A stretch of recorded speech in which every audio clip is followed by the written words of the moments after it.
Bonjour et bienvenue dans cette première démonstration d'un point de vue utilisateur de SharePoint Online. Nous allons tout d'abord nous connecter puisque le service est accessible en ligne.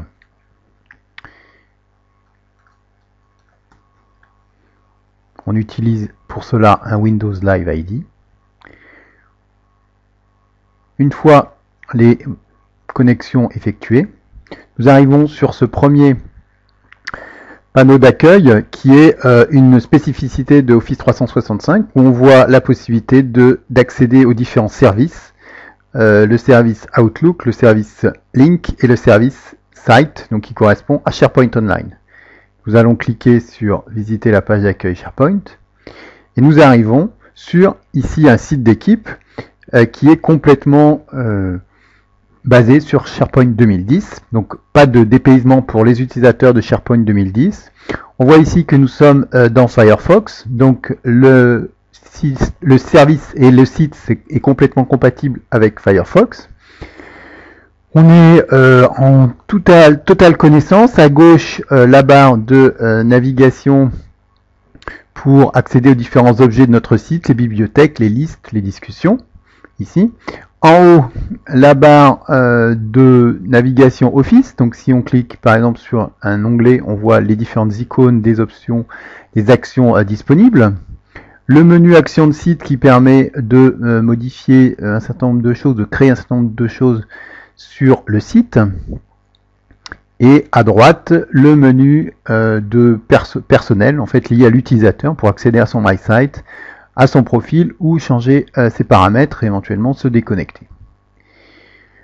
On a ici donc sur cette page un exemple de vidéo embarquée directement dans la page de notre site. On a bien sûr du texte.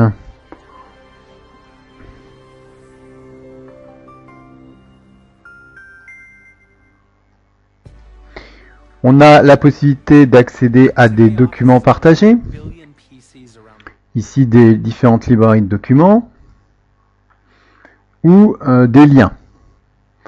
On peut également montrer sur un autre site, un site et dans le navigateur Safari, qui est supporté par le service uniquement dans sa version macOS. Ici, par exemple, une bibliothèque de slides ou une bibliothèque d'icônes. Et en se déplaçant sur les différentes icônes, on voit que l'aperçu est mis à jour automatiquement. Donc voici quelques exemples de sites tout à fait classiques pour les habitués de SharePoint. On va maintenant mettre notre page en mode édition, la modifier et montrer par exemple que l'on a accès à toute la palette d'outils d'édition. Donc si par exemple on veut changer ce titre, le passer en l'enlever du gras, le dégriser.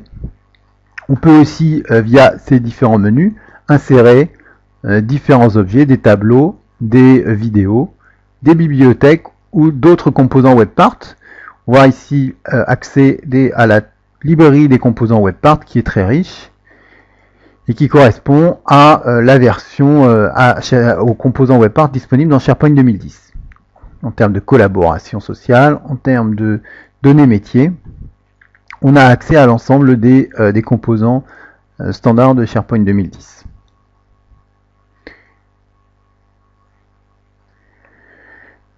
On va montrer qu'il est aussi très facile de charger un document. Donc par exemple, si on va sur la partie présentation Tech Days,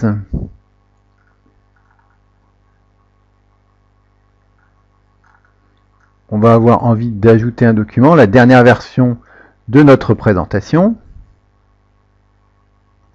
Voilà, qu'on trouve ici, qui va se charger.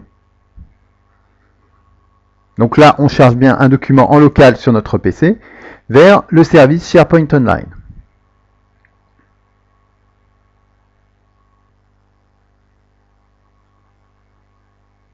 Voilà, c'est fait. Et enfin, dernier exemple de ce tour de piste du propriétaire. On va aller sur les listes. On enregistre les modifications. On va créer une liste.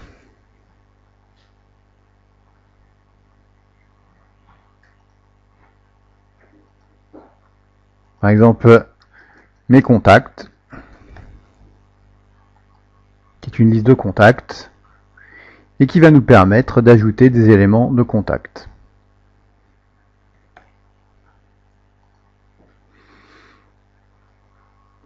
Voilà ce premier tour d'horizon de SharePoint Online.